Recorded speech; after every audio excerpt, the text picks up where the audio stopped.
reacting to the latest injury report that's come out, especially in light of the comments that Caitlin Clark herself made post-game last night. I mean, the gig is up at this point. She said she feels good. She feels fine. Well, if she does, the Indiana Fever should be allowing her to... Somewhere between a bad timeout and a bad tweet, the internet decided the Indiana Fever were one dramatic headline away from a full-blown soap opera. That is exactly how the internet has been treating the Indiana Fever lately. One strange rotation, one wave of fan outrage, and suddenly Los Angeles is being cast as the superhero riding in with a giant paycheck. Is Caitlin Clark really headed for Hollywood, or has basketball's wildest rumor factory completely lost the plot? Either way, this story is far crazier than it first appears. When you talk about interest declining, when you start looking up some 2024 numbers and compare them to the numbers we saw last night, ouch. Yikes. Wow. The Indiana Fever were in LA last night.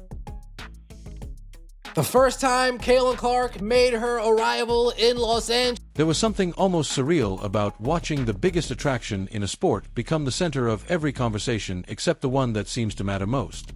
Every arena Caitlin Clark enters transforms into a spectacle. Clark continues to be a lightning rod in the WNBA, creating conversation whether she means to or not, and she's now firing up talks about all-star voting. WNBA great Candace Parker, in her Post-Moves podcast with Clark's Fever teammate Aaliyah Boston, blasted WNBA players for their lack of participation in player voting and for picking Clark 11th among guards. So fans here account for 50% of the vote to determine starters for the Tickets disappear within hours, television ratings climb, opposing fans fill seats simply to witness one of her signature logo-range three-pointers, and every opposing coach spends days constructing defensive schemes designed specifically to slow her down. W at this junction in time would be better without Caitlin Clark because she is a bigger distraction than she is an additive. Now people are watching. Now we realize, oh, there's talent in the W, talent that's actually even greater than Caitlin Clark. And I'm not just talking about bigs like Asia. I'm talking about the Olivia Miles. I'm talking about the Paige Beckers. Hell, I'm talking about the Kelsey Mitchells. Caitlin got the necessary eyes there. But now that the eyes are there, we don't necessarily need her anymore. Emmanuel Akko pissed off a lot of Caitlin Clark fans when he made these comments last week. But believe it or not, Emmanuel Akko is... Yet somehow the loudest debate surrounding the Indiana Fever has shifted away from their playoff ambitions and toward a much more uncomfortable question about whether the franchise is truly maximizing the player who has become the face of the league. It's about comparing what happened after the final buzzer. I went through multiple Indiana Fever post-game locker room videos and noticed some striking differences in the team's energy, Stephanie White's reactions, and the overall atmosphere depending on who was on the floor and who wasn't on the floor. So we're going to compare celebrations after wins with and without Caitlin Clark. We're going to look at the body language. We're going to revisit Stephanie White's comments about Kelsey Mitchell, and we're going to discuss why I believe this long-standing relationship may be influencing decisions inside the organization. That conversation reached another level when Clark returned from injury on a carefully managed minutes restriction. Fans expected to see one of basketball's brightest stars gradually work her way back into rhythm, but many instead found themselves puzzled by the rotation. Clark would play briefly, return to the bench, spend time on the stationary bike, and then re-enter later. From a medical perspective, the plan reflected the organization's effort to avoid another setback.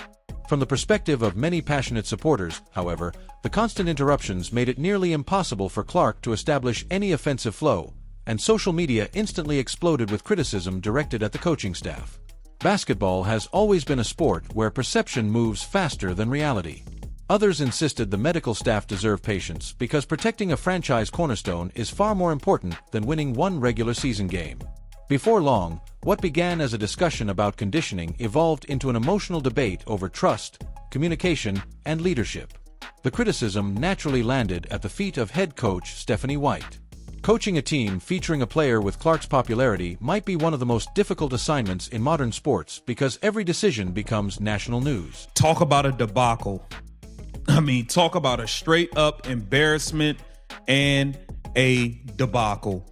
I mean, this is embarrassing. What the Indiana Fever are doing with Caitlin Clark. We got Stephanie White at the podium, Kelsey Mitchell at the podium. They're pretty much throwing Caitlin Clark under the bus, especially Stephanie White. I mean, they basically feel like they don't need her.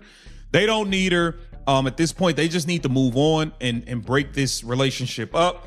Send Caitlin Clark off so you guys can do your thing in India. Rotations that would barely generate a local headline for another franchise suddenly dominate sports talk shows when Clark is involved. Every timeout, every substitution, every late game possession, and every post-game answer is examined frame by millions of people who believe they know exactly what should have happened. White has consistently explained that her primary responsibility is balancing short-term success with long-term health. That is not always the answer frustrated fans want to hear, especially when they believe the team's offense looks dramatically different with Clark directing traffic. Her ability to stretch defenses several feet beyond the three-point line changes the geometry of the floor in ways very few players ever have. Opposing defenders begin picking her up almost immediately after she crosses half court because they know she has both the confidence and the range to launch from distances that once seemed completely unreasonable.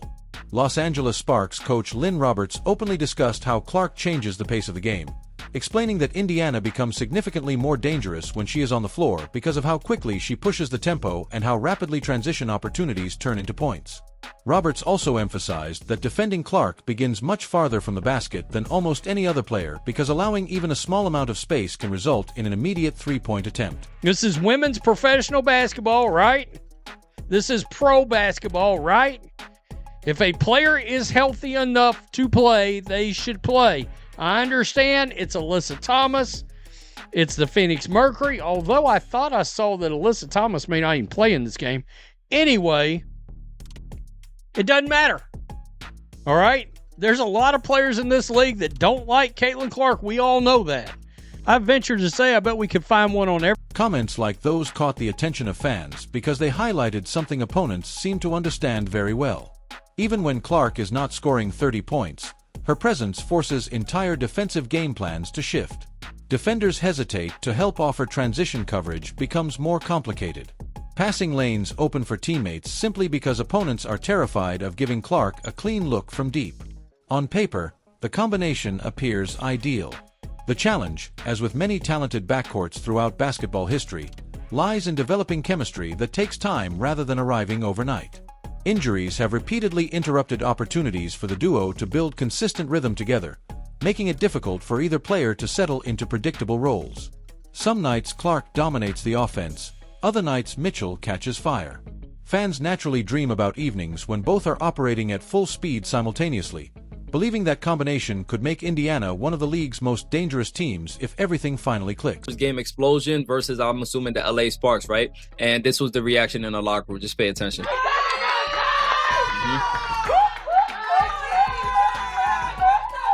It's the ultimate. I hope you understand the ultimate compliment that we can trust you to start you in a game and to play you these kind of minutes and to know that you're going to show up. Okay. And to know that you're going to show up. That very subject has become one of the most debated topics surrounding the Fever. Every time the offense stalls, the conversation returns to whether Indiana has truly discovered the best formula for allowing both guards to thrive together. It is an understandable question because pairing two high-level perimeter players has challenged coaches for decades. History is filled with talented backcourts that needed months or even years before their strengths blended into something greater than the sum of their individual abilities. Stephanie White has repeatedly expressed confidence that the partnership can work. She has praised Clark's rare ability to score from virtually anywhere while simultaneously serving as one of the league's most creative facilitators. She has also highlighted Mitchell's explosiveness attacking the basket, noting that her downhill speed creates a completely different set of problems for opposing defenses. From the coaching staff's perspective, the two skill sets are complementary rather than conflicting. Basketball fans are rarely patient, and when expectations are as enormous as they have for Indiana, every inconsistency becomes a source of frustration. Some supporters believe the offense occasionally drifts into stretches where each guard takes turns instead of working in concert. Others argue that the issue is less about chemistry and more about spacing, rotations, and lineup combinations. No, Manny. I have not seen Asia Wilson. I damn sure haven't seen Paige Beckers. You know who else hasn't seen them? The good people in Dallas, the good people in Las Vegas, because neither one of these so-called stars can convince people to let go of $20 to watch them play. But I partially agree with Emmanuel Akko. The WNBA would be better off without Caitlin. As is usually the case in professional sports, thousands of amateur coaches emerge online after every game, each convinced they possess the perfect solution from the comfort of a couch. Kelsey Mitchell has found herself at the center of much of that debate, despite consistently producing on the court. During one media session, Mitchell spoke about accountability and the importance of showing up every day prepared to compete. She emphasized respecting the game, bringing maximum effort, and embracing the responsibility that comes with playing professional basketball. Her comments reflected a veteran discussing professionalism, but because emotions surrounding the fever remain unusually intense, some viewers interpreted her remarks as an indirect message aimed at Clark. Before long, routine post-game interviews become headline material, with every sentence analyzed as though it contains a secret code waiting to be deciphered. That environment has made life inside the Fever organization uniquely complicated. Every player understands that Clark's arrival fundamentally changed the scale of attention surrounding the franchise. Games that once attracted regional interest are now national events.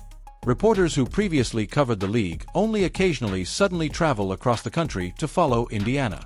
Television crews, sponsors, and celebrities regularly appear courtside whenever the Fever visits another city. People need to look at themselves in the mirror and realize, like, man, you got some insecurities if you sitting down and putting Caitlin Clark as the 11th best guard.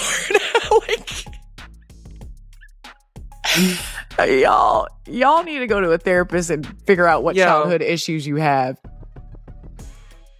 No minced words there by Candace Parker. Pleased now to welcome in former WNBA player Stacey Dales and ESPN women's basketball writer Kareem Copeland for more. So Kareem, I want to start with you here because there's a lot of discourse around the actual voting process. While that spotlight has created incredible opportunities for the league as a whole, it has also generated unavoidable challenges inside the locker room.